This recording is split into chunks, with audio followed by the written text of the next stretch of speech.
Hello, আসসালামু আলাইকুম। সকল কবুতর প্রেম ভাইদের জানাচ্ছি আসসালামু আলাইকুম। আজকে একটু মেঘলা মেঘলা আকাশ, তো হালকা বৃষ্টিও হয়েছে অনেকটাই। তো আমি বাসায় ছিলাম না আজকে। এই যে আমার বৃষ্টির ভিতরে এই মাদি কবুতরগুলো ছাড়তেছি বাইরে বেরোনোর জন্য।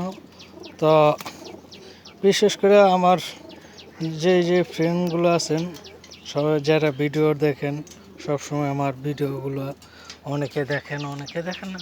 যারা না দেখে তাদের তো আর বলে লাভ নেই। যারা দেখেন সবাই আমার কবুতরের জন্য দোয়া করবেন। আর এই যে আজকে এই কবুতরগুলো ছাড়তেছি, হালকা একটু মেঘলা আবহাওয়া আছে। তো আপনার যেখান থেকে ভিডিওটা দেখেন সবাই লাইক শেয়ার দিবেন, আর সবাই অনুরোধ করে অন্যকে দেখার সুযোগ করে দিবেন। আর নিজে 5 ওয়াক্ত নামাজ পড়বেন, অন্যকে নামাজ পড়ার জন্য আহ্বান জানাবেন। কী কারণে আজকে সব জিনিসের শেষ আছে, কখন ডাক পড়ে যায়, কখন চলে যেতে হয়। তো এই কারণে বলি, সকলে 5 ওয়াক্ত নামাজ পড়বেন, অন্যকে নামাজ পড়ার জন্য আহ্বান জানাবেন। আর সকলে ভালো থাকবেন, এই কামনা। আল্লাহ।